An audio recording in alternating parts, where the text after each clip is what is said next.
Denuncia. Canciller Jorge Arreaza acusó a Estados Unidos de querer invadir Venezuela. Reiteran preocupación. Pedro Pablo Kuczynski aseguró que abordará junto a Juan Manuel Santos la situación actual de Venezuela. Negociaciones. Roy Chatterton aseguró que se llegó a un acuerdo con la oposición por la flexibilidad del gobierno nacional. No avalan elecciones. COPEI prohíbe el uso de su tarjeta para postulaciones a las presidenciales. Operación Relámpago. Más de 6 toneladas de droga incautadas durante los últimos 4 días en el estado Zulia. Saldo fatal.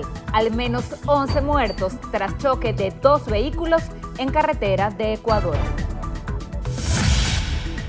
Sigue en carrera. Vinotinto de las Alturas avanzó a segunda fase de eliminatorias americanas. Temporada de la belleza. La organización Miss Venezuela inició el 2018 con nuevo aire.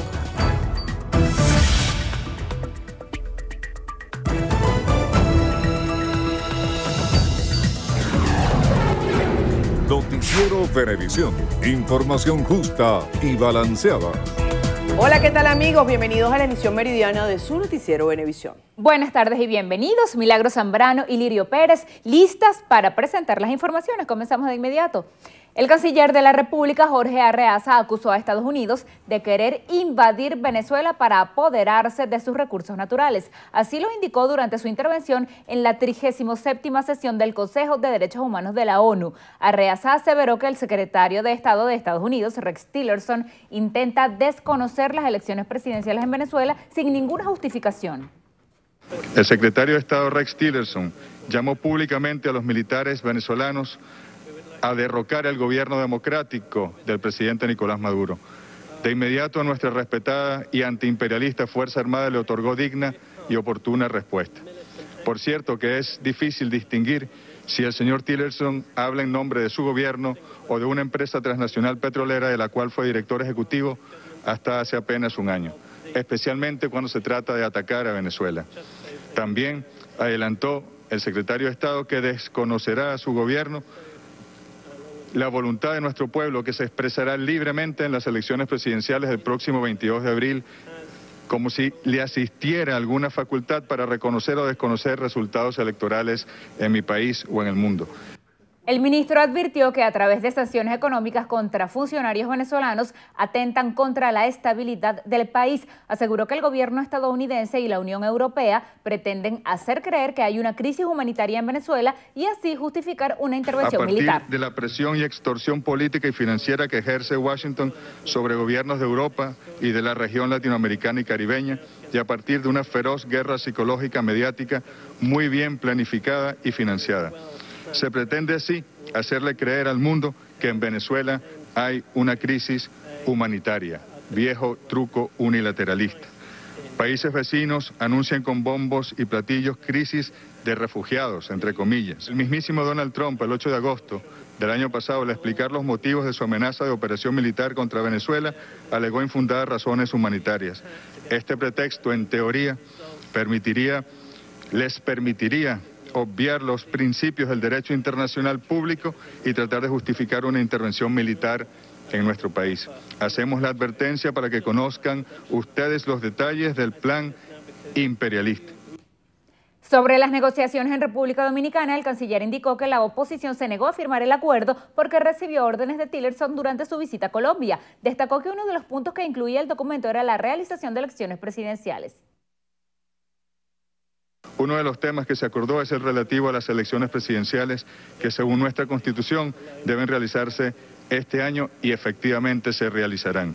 El Poder Electoral cumplirá con el Acuerdo de Santo Domingo con absoluto rigor. La fecha, el 22 de abril, propuesta por la oposición, las condiciones, las mismas de la organización de las elecciones parlamentarias del año 2015, que por cierto ganó la oposición. Las misiones de acompañamiento y observación electoral, se ha invitado a la Secretaría General de Naciones Unidas, el Centro de Expertos Electorales de América Latina, el CARICOM, la Unión Africana, el CEDEAO, entre otros. Habrá elecciones libres, soberanas, transparentes el 22 de abril. Ojalá que todos los partidos políticos cumplan también con el Acuerdo de Santo Domingo con responsabilidad. Sabemos que algunos, a pesar de tener la voluntad de participar, aún no cuentan con la autorización de Washington para registrar sus candidatos a la presidencia. Más temprano, el canciller Jorge Arreaza se reunió con el secretario general de la ONU, Antonio Guterres. En el encuentro estuvo acompañado por el embajador venezolano Jorge Valero y el vicecanciller para África, Yuri Pimentel. El diplomático estadounidense Thomas Shannon aseguró que el mundo está listo para ayudar a Venezuela y que solo hace falta que el gobierno nacional abra sus puertas y acepte dicha ayuda. Shannon afirmó que el deseo de la región para asistir a Venezuela con el fin de encontrar una salida a la crisis económica y social por la que atraviesa el país. Sin embargo, indicó que el presidente Nicolás Maduro se ha negado a recibir la ayuda ofrecida por los diferentes países y organizaciones del continente, alegando que en la nación no existe una crisis humanitaria. En este sentido, el diplomático alegó guardar la esperanza de que la comunidad hemisférica logre contribuir a una salida pacífica y electoral en Venezuela. El presidente de la República, Nicolás Maduro, resaltó que hay 100% de cobertura en la medicina familiar del país. El primer mandatario calificó como una exageración las noticias sobre el fallecimiento de venezolanos por falta de medicamentos en Venezuela. Yo creo que es una exageración, sin lugar a dudas. Son decenas de miles de vidas que se salvan mensualmente por el sistema de salud primaria, de salud básica, de atención directa. Un sistema como el nuestro no existe en ninguno de estos países que te estoy nombrando ahora, pero no están el New York Times ni CNN sacando reportajes de la gravísima situación de salud y del no acceso a médicos y a medicina de los campesinos, de los trabajadores, del obrero, del ama de casa, de Colombia, de Chile, de México, de Argentina, de Brasil. No lo hacen, solamente se enfocan sobre Venezuela, ¿no? Claro que tenemos problemas en el campo de la salud, pero son más los avances que hemos tenido durante estos años y más las potencialidades, ¿no? Más las potencialidades de instalar un sistema de salud ejemplar, de carácter público, gratuito, universal, que se le niega.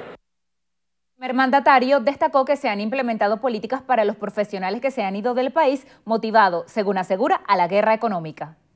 Y es primera vez que se nos está presentando un fenómeno de migración de clase media, de clase profesional, hacia otros países buscando una opción económica. Yo a ellos les tiendo mi mano y he dado instrucciones a la Cancillería para que se establezca una relación de protección, de acompañamiento venezolanista de aquellos migrantes que han partido hacia otros destinos. Señaló que Venezuela es un país completamente libre y democrático, destacando que durante los 19 años de gobierno se han realizado 24 procesos comiciales. El presidente de Perú, Pedro Pablo Kuczynski, aseguró que abordará junto a su homólogo de Colombia, Juan Manuel Santos, la situación actual de Venezuela, esto durante el encuentro presidencial y el cuarto gabinete binacional que se celebrará esta semana en Cartagena. Kuczynski manifestó que el encuentro se desarrollará en el Centro de Formación de la Cooperación Española y que ambos mandatarios tratarán principalmente el tema de Venezuela con relación al desarrollo y la integración fronteriza que caracterizan a esos encuentros binacionales. Aseguró que estarán en compañía de los cancilleres María Ángela Holguín y Cayetana Aljopín, así como de sus respectivos gabinetes ministeriales. Destacó que durante la reunión también se desarrollarán otros ejes temáticos como la gobernabilidad y asuntos sociales. Para el ex embajador venezolano ante la ONU e integrante de la mesa de diálogo entre gobierno y oposición, Roy Chatterton, no tiene lógica que la Mesa de la Unidad Democrática no haya firmado el acuerdo en República Dominicana. Según señala, la delegación opositora había aprobado todos los puntos. El también ex canciller indicó que el presidente de República Dominicana, Danilo Medina, tiene un documento como prueba de estos acuerdos. No encontrábamos lógica en una negativa de la oposición a suscribir el acuerdo, porque sencillamente habían estado de acuerdo con todo. Entonces lo que había que hacer simplemente era firmar. Por eso el heroico presidente de la República Dominicana, Danilo Medina, guardó para sí la evidencia que era con su propia firma el acuerdo al cual habíamos llegado, que solamente le faltaba una ratificación en Caracas. Aseguró que la oposición venezolana jugó al fracaso en el proceso de diálogo. A su juicio se llegó a un acuerdo por la flexibilidad del gobierno nacional. Yo creo que ellos jugaron al fracaso todo el tiempo y por eso la negociación se hizo tan difícil, porque a cada propuesta o contrapropuesta nuestra ellos presentaban la suya. Entonces, como para ser casi imposible llegar a un acuerdo, y sin embargo llegamos por la flexibilidad que demostró el gobierno venezolano representado en Santo Domingo, pero fue una estafa. Chatterton aseveró que el canciller chileno Heraldo Muñoz boicoteó el proceso de diálogo y lo acusó de seguir instrucciones del gobierno estadounidense. Los ministros de Exteriores de la Unión Europea debaten la situación en Venezuela y la convocatoria de elecciones presidenciales el próximo 22 de abril. Aunque no se espera una decisión, los ministros expresarán su opinión ante esta convocatoria electoral tras la falta de acuerdo en las negociaciones en Santo Domingo. Los cancilleres europeos anunciaron la disposición de poner en marcha una misión de observación electoral en pro de garantizar la realización de las elecciones y que se haga de manera honesta y transparente. La Unión Europea también revisará la crisis en Venezuela, que a juicio del organismo afecta a países vecinos como Colombia o Brasil por el flujo de inmigrantes. El Consejo Nacional Electoral inicia este lunes el proceso de formalización de las postulaciones de los aspirantes a candidatos para las elecciones presidenciales previstas para el 22 de abril. La rectora principal del CNE, Tania de Amelio, recordó que este proceso se mantendrá hasta el martes 27 de febrero, tal como lo establece el calendario publicado por el ente rector del Poder Electoral para estos comicios. Asimismo, aseguró que el registro electoral, que finalmente se utilizará en las presidenciales, será auditado este lunes como una de las 13 revisiones establecidas y donde en la verificación están siendo llamados a participar los técnicos del CNE, así como los partidos políticos que se medirán en la próxima contienda electoral. Y en Ecuador, al menos 11 personas murieron, entre ellas 7 menores de edad y una resultó herida de gravedad tras el choque frontal de 2 vehículos en una carretera que une las provincias de Los Ríos y Guayas. La colisión se registró la tarde de este domingo en vía Babahoyo, Huaján, entre un camión y una cisterna de transporte de leche. Según fuentes policiales, la causa del accidente habría sido la explosión de un neumático de la cisterna, que habría hecho que el chofer perdiera el control e impactara con otro vehículo. A los socorristas les tomó 1 hora y media recuperar los cuerpos que quedaron atrapados tras el impacto. Se conoció que los 12 pasajeros del camión eran miembros de una misma familia. En Papúa Nueva Guinea, un terremoto de magnitud 6 sacudió este lunes el centro del país oceánico, horas después de que otro sismo de magnitud 7,5 azotara la misma zona. El primer terremoto tuvo su epicentro cerca del sur de Porllera, en la provincia de Enga. Y el segundo agitó las provincias de las Tierras Altas, habitadas por cerca de 2 millones de personas y con difícil acceso por carretera. Ante la situación y tras unos deslizamientos de tierra, fue ordenada la detención de la actividad de empresas mineras y petroleras para evaluar posibles daños de sus instalaciones. Las autoridades han movilizado efectivos militares y equipos de rescate, aunque por el momento no se ha informado de víctimas ni daños materiales. Amigos, momento de hacer nuestra primera pausa. Al regreso, Gesto unilateral. Guerrilla colombiana anunció tregua ante próximas elecciones legislativas. Los detalles en breve, ya venimos con más de su noticiero Venevisión, no se aparte.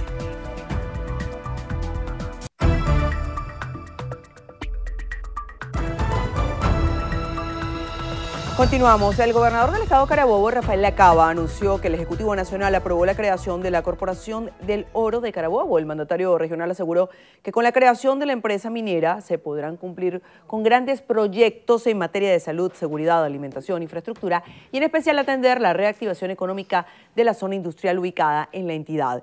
En este sentido, la firma se realizó en el Palacio Presidencial de Miraflores, aquí en Caracas, donde también el presidente Nicolás Maduro aseguró que dicha corporación traerá beneficio no solo para el estado Carabobo, sino para el resto del territorio nacional. César Pérez Vivas, dirigente del Partido Social Cristiano COPEI, aseguró que no avalan las elecciones presidenciales del 22 de abril. Indicó que está prohibido el uso de su tarjeta para inscribir cualquier postulación. El exgobernador del estado Táchira sostuvo que no apoyan la política abstencionista, pero exigen condiciones para que los venezolanos puedan confiar en el proceso electoral. Que nosotros, los dirigentes, los líderes de la democracia cristiana venezolana, no avalamos el uso de nuestra tarjeta para este proceso del 22 de abril y si llegase a aparecer nuestra tarjeta postulando a alguna persona es porque ha sido usurpada. El dirigente urgió a la designación de un nuevo líder político que represente a toda la oposición e insistió en que reemplazar al Parlamento electo en el 2015 es una alteración al hilo constitucional. Hacer una elección a las carreras para aprovechar que aún todavía la oposición democrática no consolidó la plataforma unitaria que se requiere para enfrentar un proceso electoral. Y entonces promueve de esta manera una situación de inestabilidad política, de confusión en la sociedad venezolana. Nosotros no avalamos bajo ninguna circunstancia esto que llamamos la emboscada electoral del gobierno y mucho menos el cierre definitivo del Parlamento Nacional que fue elegido por el pueblo venezolano. Pérez Vivas instó al Ejecutivo a no alterar los periodos electorales y le invitó a ocuparse de la situación de la frontera, donde, asegura, la inseguridad, las fallas eléctricas y el contrabando de alimentos y gasolina agudizan la crisis en la región. El presidente del Frente Müller Rojas, Juan Simosa, considera que las organizaciones populares deben apoyar al gobierno ofreciendo ferias de alimentación los fines de semana. Simosa resaltó que el Frente se mantendrá acompañando las políticas del presidente Nicolás Maduro para combatir la denominada guerra económica. Ya estamos articulando con líderes de las diferentes parroquias del municipio Libertador para que en cada parroquia podamos tener un espacio igual a este, donde podamos llevar productos a precios accesibles para que nuestro pueblo pueda acceder a los alimentos y podamos nosotros superar esta guerra económica. Reiteró el apoyo a la candidatura de Nicolás Maduro de cara a los comicios presidenciales del mes de abril. La canasta alimentaria familiar del mes de enero del 2018 se ubicó en 24.402.767,10 bolívares, lo que equivale a 98.2 salarios mínimos. Así lo informó el Centro de Documentación y Análisis Social de la Federación Venezolana de Maestros, el CENDAS. Según el informe del CENDAS, el aumento de la canasta fue de 47,9% con respecto al mes de diciembre. El incremento de los rubros fue de la siguiente manera: café 145,9%, raíces, tubérculos y otros 84,0%, pescados y mariscos 74,1%, carnes y sus preparados 61,3%, frutas y hortalizas 50,6%, granos 49,1%, cereales y productos derivados 45,1%, leche, quesos y huevos 32%, grasas y aceites 17,2%, azúcar y sal 12,1%. Más de 6 toneladas de droga han sido incautadas durante los últimos 4 días en el municipio Jesús María Semprún del estado Zulia, bajo la operación Relámpago 1, comandada por la Fuerza Armada Nacional Bolivariana. Diana Martínez nos amplía la información. Sí, muy buenas tardes, gracias por el contacto. 22 laboratorios de elaboración de cocaína y otras sustancias han sido desmantelados desde el pasado 21 de febrero, cerca de la frontera con Colombia. Juan Pedro Grillo González, presidente de la Organización Nacional Antidrogas, nos brinda más detalles sobre esta última incautación. Vamos a escuchar sus palabras. A través de la Guardia Nacional Bolivariana, su Comando Nacional Antidroga, su Comando Aéreo, su laboratorio criminalístico y todo el personal de servidores públicos de la Oficina Nacional Antidroga, que lograron con la ubicación y destrucción de más de 6.000 kilogramos de clorhidrato de cocaína en la frontera con Colombia. La Oficina Nacional Antidroga lleva el registro y hasta el momento, solo en este 2018, llevamos un total de más de 7.300 kilogramos de distintas drogas incautadas. Es importante destacar que lo incautado en esta operación Relámpago 1 2018 fue destruido bajo el permiso del Ministerio Público, específicamente en la Fiscalía número 23 de la Circunscripción Judicial del Estado Zulia. Bien, parte de las declaraciones de Juan Pedro Grillo González, director de la Oficina Nacional Antidrogas, quien señalaba que durante el 2018 más de 7.000 kilogramos de cocaína han sido incautados en diferentes partes del territorio nacional. Con esta información retornamos el contacto a los estudios. Gracias, Diana. Con eso hacemos una nueva pausa. Al regreso venimos con más información. No se apaguen.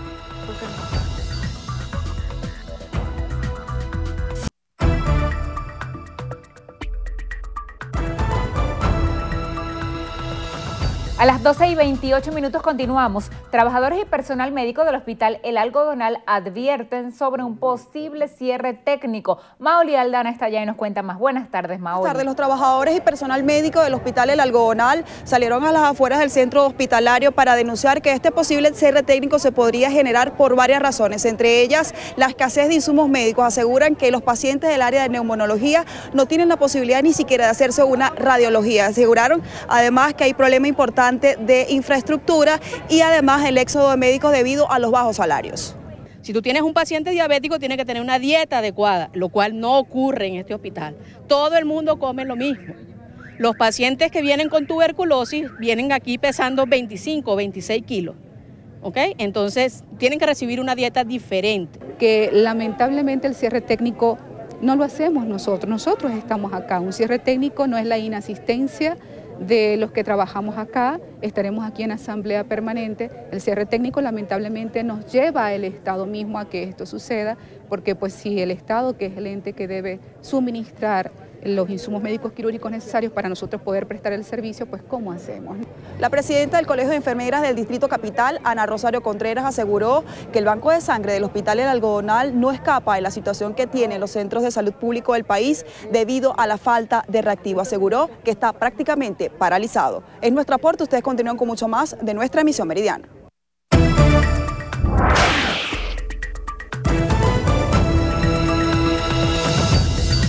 Iniciamos el recorrido por las notas internacionales en lo que pasa en el mundo y lo hacemos en Estados Unidos. El Tribunal Supremo rechazó intervenir en la disputa sobre el programa DACA, que actualmente protege a 690.000 jóvenes conocidos como soñadores y al que el presidente Donald Trump quiere poner fin el 5 de marzo. En una breve notificación, el alto tribunal rechazó así la petición del Departamento de Justicia. De esta forma, el programa sigue vigente y los servicios migratorios deben seguir aceptando las peticiones de renovación de este permiso migratorio que frena la deportación de jóvenes y les permite trabajar. En Colombia, el Ejército de Liberación Nacional anunció un cese al fuego durante las elecciones legislativas del país convocadas para el próximo 11 de marzo.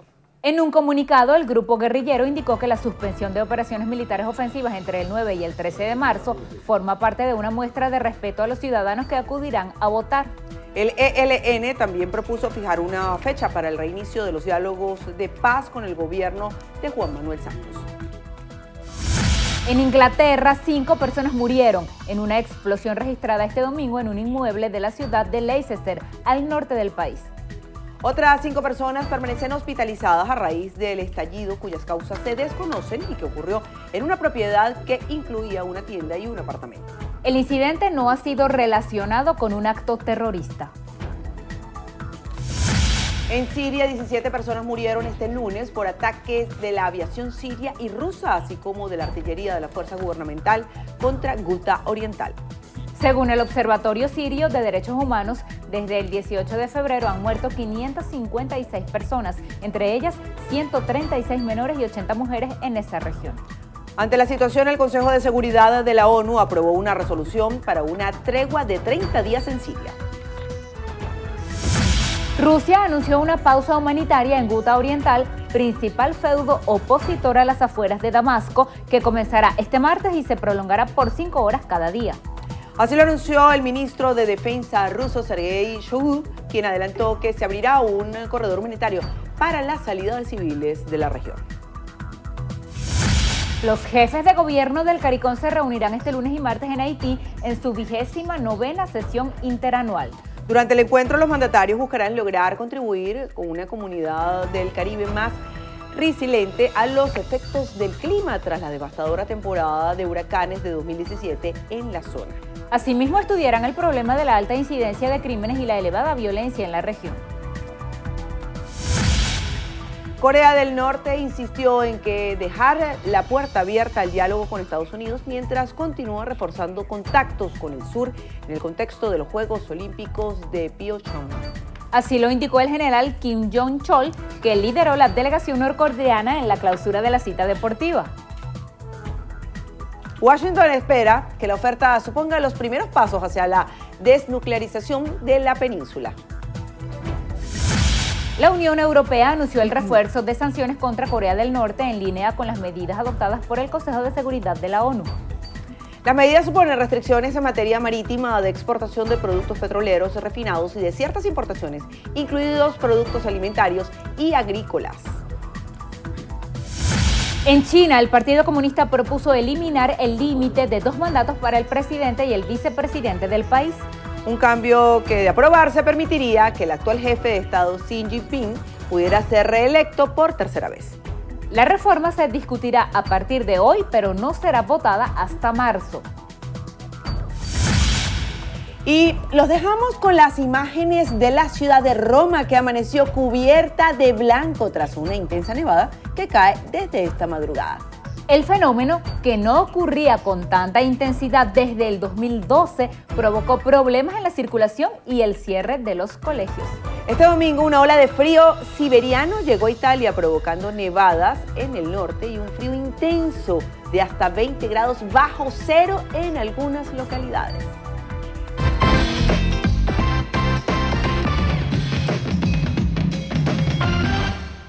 El esguince es una de las lesiones de pie más frecuentes. Son muy pocas las personas que a lo largo de su vida no han sufrido una torcedura de tobillo al realizar un mal movimiento o por accidente. Por eso es importante reconocer los síntomas y acudir al especialista si comienza a presentar hematomas, dolor intenso, inflamación o calor local. El esguince es el clásico mecanismo del paciente que se dobla el tobillo. Puede doblarse el tobillo hacia adentro, pero digamos que ocurre el 90% de las veces el paciente que se dobla el tobillo hacia afuera, ¿de acuerdo? Ahora, cuando te doblas el tobillo ocurre algo, que es que los ligamentos, son básicamente 3 ligamentos importantes, van a romperse en este mecanismo y va a depender de la intensidad con la que se generó el mecanismo de la torsión del tobillo. Entonces, siempre se rompe el ligamento que se llama peroneo astragalino anterior, el de aquí adelante. Pocas veces se rompe el de aquí abajo y muy pocas veces el de atrás. De acuerdo a la gravedad de la lesión, el esguince se clasifica en grado 1, 2 o 3. El 1 y el 2 son los más frecuentes y están considerados de leve a moderado. Con tratamiento o rehabilitación, según sea el caso, el paciente podrá reincorporarse a sus actividades diarias en 3 o 4 semanas. El esguince grado 3 es el menos frecuente y el más grave. Necesita tratamiento quirúrgico y su recuperación tomará de 3 a 6 meses. Los esguinces no se deben inmovilizar, no se les debe colocar yeso. Si es muy severo, por 2 o 3 días mientras baja la inflamación, hielo bien alto y a lo mejor 2 o 3 días de inmovilización. Pero lo que queremos hacer rápidamente con un esguince es empezar a rehabilitarlo de inmediato.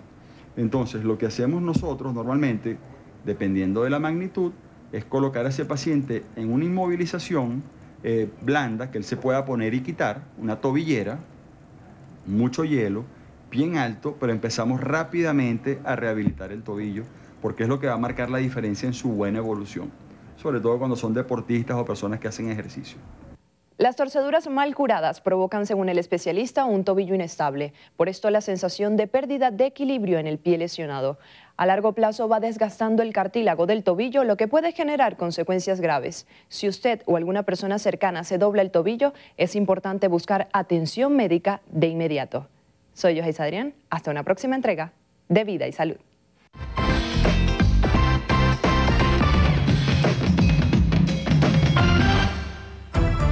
Hacemos una nueva pausa. Al regreso, en estrenos, Ricky Martin junto a los reggaetoneros Wisin y Yandel. Los detalles con Cariel Cuadro. No se lo pierdan, estreno y estrella, ya venimos. Que no descansa y va bajando lentamente, resbalando por mi espalda y su...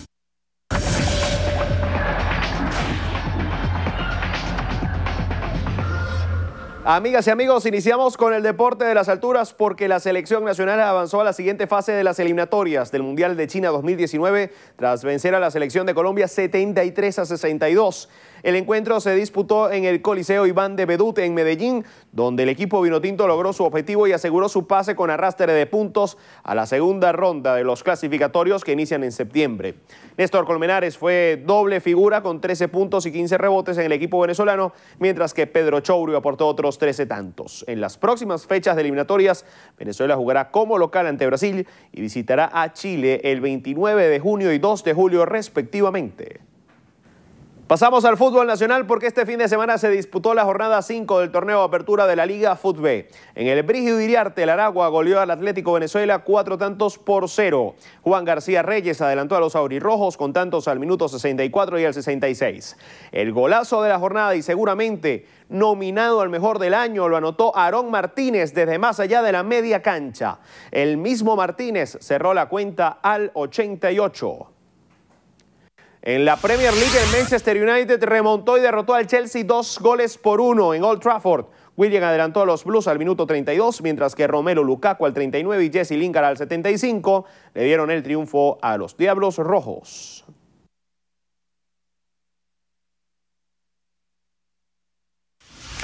Cerramos con los Juegos Olímpicos de Invierno porque este domingo se realizó la ceremonia de clausura con un espectáculo de luces, fuegos artificiales y el desfile de los deportistas más destacados durante la cita, además de la presencia de varios líderes mundiales. Noruega se tituló campeona de los Juegos por primera vez desde Salt Lake City 2002, con 14 medallas de oro, 14 de plata y 11 de bronce, para establecer un nuevo récord de preseas totales con 39. La próxima cita invernal será en Beijing en 2022. Amigos, hasta aquí los deportes en su noticiero Venevisión. Un fuerte abrazo para todos.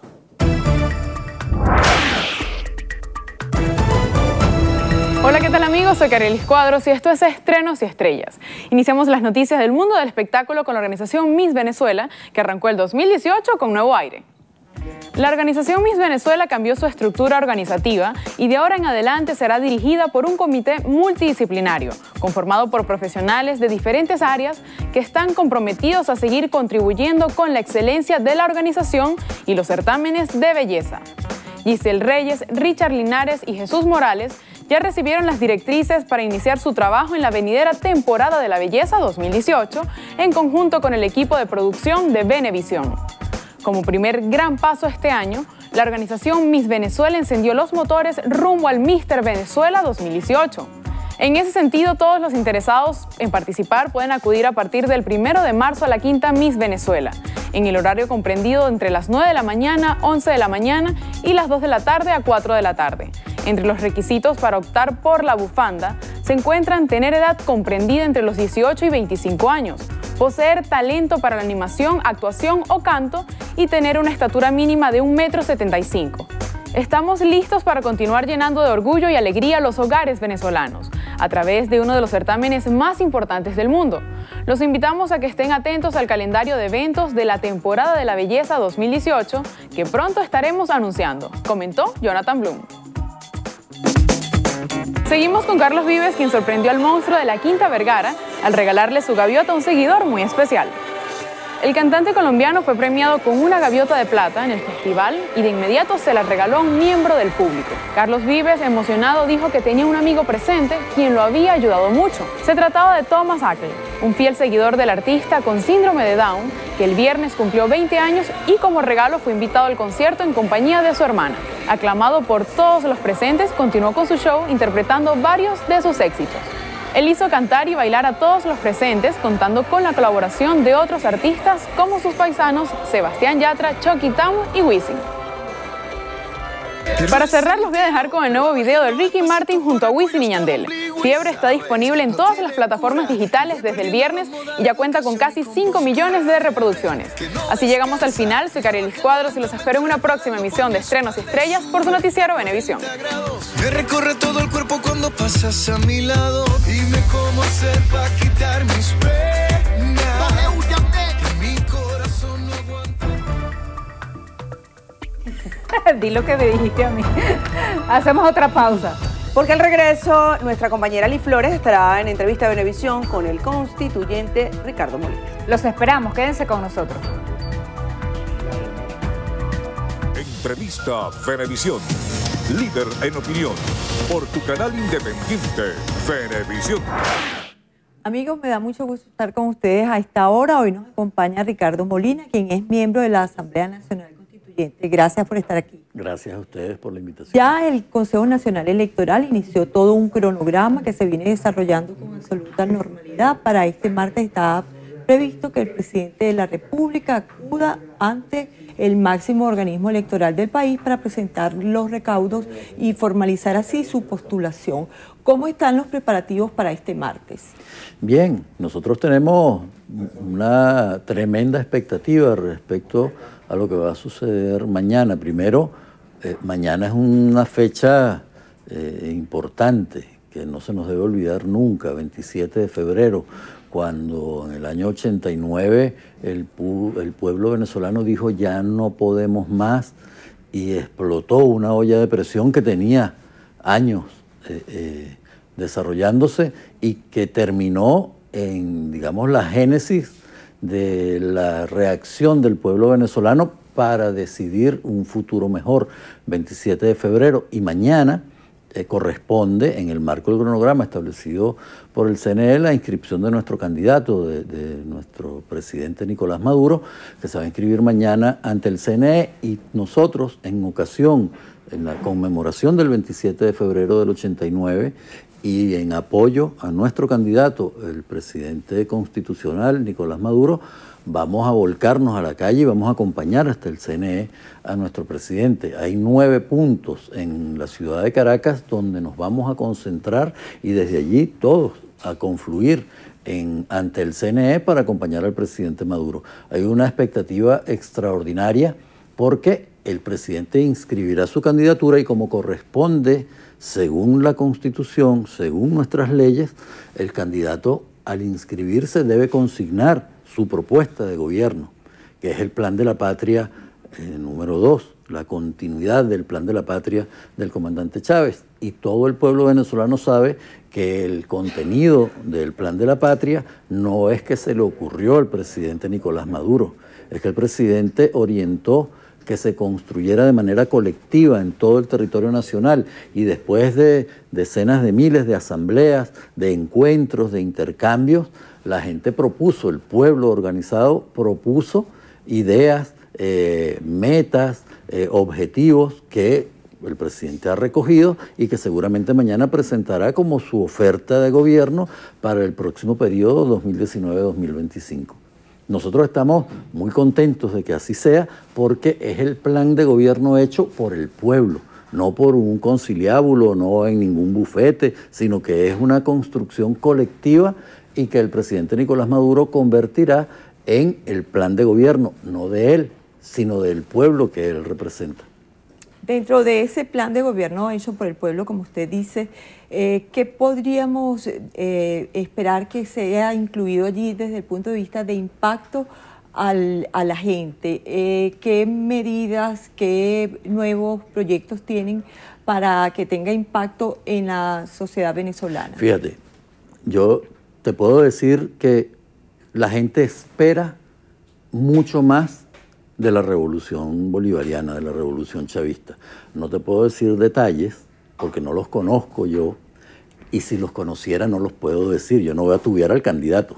El presidente Nicolás Maduro seguro tiene sorpresas, como ha venido acostumbrando a nuestro pueblo en su desempeño como presidente, seguro tendrá extraordinarias noticias. Pero ¿qué si nosotros estamos convencidos de que allí está reflejada la confianza de un pueblo? Porque lo que el presidente plantee en su próximo plan de gobierno no es otra cosa que lo que el pueblo aspira el presidente proyecte, dirija, conduzca, ejecute en su nuevo gobierno. Y eso lo que refleja es una gran confianza de ese pueblo en su presidente y en su candidato. No tenemos duda de eso. Seguramente en el marco de la campaña, que es muy corto, pero que sabemos confrontar estas situaciones, en ese lapso el Plan de la Patria circulará por todo el territorio nacional y el pueblo verá allí en ese texto, oye, aquí está lo que nosotros planteamos. Mira cómo se perfeccionó, el presidente mejoró nuestra idea, el presidente está reforzando lo que queríamos se reforzara. Eso va a suceder una vez que se tenga el instrumento que nos guiará en los próximos 6 años de gobierno revolucionario. Desde el segundo semestre del año pasado y lo que va de esto, hemos visto a las fuerzas chavistas movilizadas. ahorita hicieron una convocatoria para el proceso de carnetización del Partido Socialista Unido de Venezuela. ¿Qué nos puede decir de lo que han visto hasta ahora de esa movilización de la gente para sacar ese carnet? Fíjate, un entusiasmo extraordinario. Nuestro pueblo desbordó las expectativas desde el primer fin de semana que se implementó el proceso de carnetización. No ha habido día que no termine la jornada con gente en cola. La gente está convencida y con entusiasmo acude para reforzar la estructura del Partido Socialista Unido de Venezuela. Y hay una cosa muy importante, que se están carnetizando quienes hemos militado en el partido desde que el comandante Chávez lo creó a finales del 2006, principios del 2007, pero además se han incorporado nuevos militantes, juventud que está viendo en el Partido Socialista Unido de Venezuela una esperanza y un espacio de participación política verdadera, profunda, metódica, sistemática, y es lo que hemos visto en todo el desempeño de estas jornadas que se han venido implementando en todo el territorio nacional.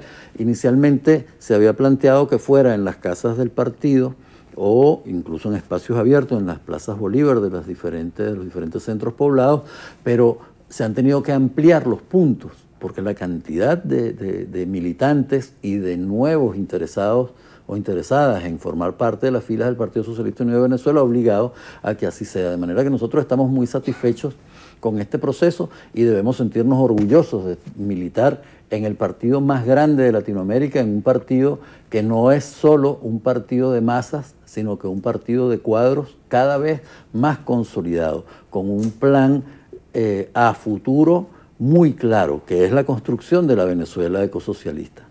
Hemos visto algunas encuestas como la de Interlaces que señalan que 65% de la población está de acuerdo con el adelanto de las elecciones y 78% está dispuesta a ir a votar el 22 de abril. Esta encuesta se hizo antes de que la oposición tomara la decisión de no participar, particularmente en la Mesa de la Unidad Democrática, de no postular candidatos. ¿Cómo ve usted el panorama de participación y qué piensa de lo que está ocurriendo a lo interno de la oposición venezolana? Bueno, fíjate, lo que está ocurriendo con la oposición venezolana es una cosa inusitada. En política los espacios no se abandonan. Independientemente de las circunstancias, y lo podemos decir desde el punto de vista de la izquierda venezolana, a pesar de persecuciones, a pesar de los asesinatos, de las desapariciones, de la política de Estado en la Cuarta República para atacar físicamente a quienes promovían una idea diferente de cómo construir un país. Bueno, la izquierda venezolana nunca abandonó los espacios y cuando se les negaba la participación, de alguna manera se manifestaban para poder participar en el marco democrático. Nosotros tenemos ejemplos, pero muchísimos sobre eso. Ahora no entendemos cómo, después de meses de diálogo, de insistentes llamados del presidente Nicolás Maduro para que se atendiera ese llamado en el marco de la construcción, del fortalecimiento de nuestro sistema democrático, que es uno de los más sólidos en Latinoamérica, cómo es que ahora deciden ellos no participar, pero además deciden no participar, lo sabemos, por una instrucción transfronteriza que les surge a última hora, que además corta las expectativas de gente de acá, de nuestro país, que aspiraba a ser candidato y no los dejaron o no los dejan participar. Bueno, eso es una situación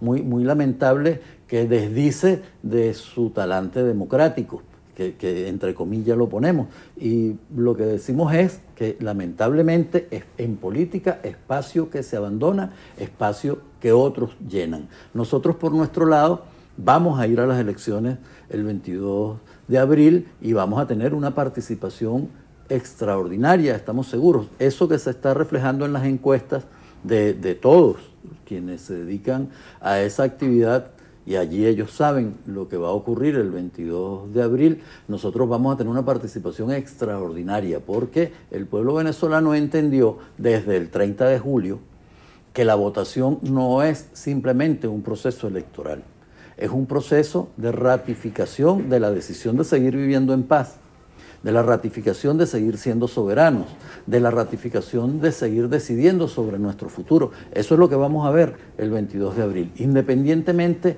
de que la oposición vaya con candidatos o no, nosotros vamos a tener una altísima participación y, como siempre, va a ser una fiesta electoral de alta conciencia, con la convicción de que vamos a seguir por el camino democrático, construyendo y fortaleciendo la paz. Y bien, quisiera ya para finalizar que nos presentara un breve balance de lo que ha sido la actuación de la Asamblea Nacional Constituyente. Bueno, desde la Asamblea Nacional Constituyente ha venido realizándose trabajos muy importantes. El primero, cumplir con el primer objetivo establecido por el presidente Maduro en las bases comiciales, que es nuestra guía. Los 9 objetivos establecidos, el primero, el tema de la consolidación de la paz. Se ha hecho todo lo necesario para fortalecerlo. En el tema económico se han venido promulgando leyes constitucionales, ya van 7 de las 8 propuestas por el presidente Nicolás Maduro, luego de profundos debates, debates encontrados.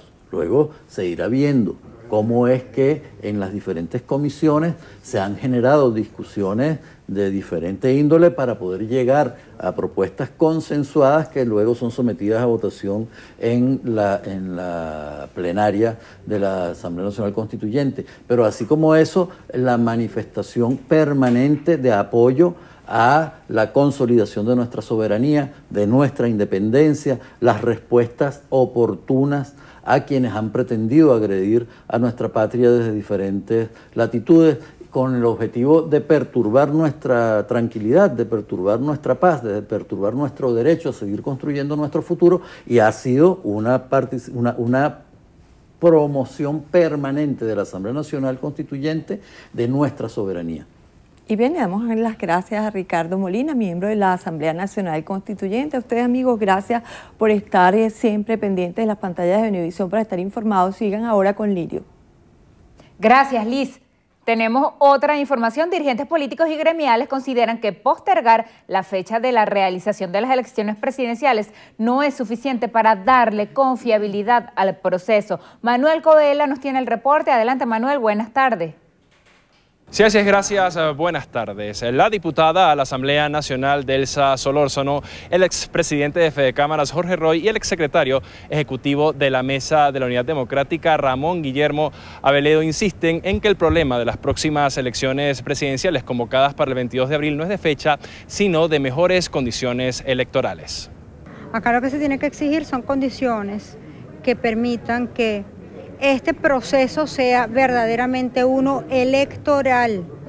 Las condiciones actuales en las que se pretende acudir al simulacro electoral del 22 de abril no garantizan un resultado transparente. No vamos a tener unas elecciones como las deberíamos tener, donde tuviéramos 5 rectores absolutamente independientes, que es lo que manda la Constitución, pero uno no es tan ingenuo para pensar eso.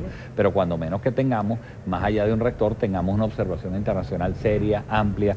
Los dirigentes señalaron también que continúan las coordinaciones entre la oposición y la sociedad civil para crear un frente amplio nacional en defensa de la democracia. El camino es un amplísimo movimiento de unidad nacional, que no acabe con la unidad que hemos logrado, que ha sido muy valiosa, la unidad expresada de los partidos, expresada en la MUD, sino que la enriquezca, la amplía, porque esto nos concierne a todos. Esto no es nada más un trabajo de algunos, esto no es nada más un trabajo de los políticos, nos concierne a todos los venezolanos. Señalaron también que en los próximos días presentarán un manifiesto con las especificaciones de la creación del Frente Amplio Nacional. En la información, continúen con más de la emisión meridiana de Noticiero Venevisión. Gracias, Manuel. Bueno, hasta aquí llegamos con la emisión meridiana de su Noticiero Venevisión. Recuerden, Noticiero Venevisión, Canal 4 reporta. Ustedes deciden. A todos, buenas tardes. Hasta mañana.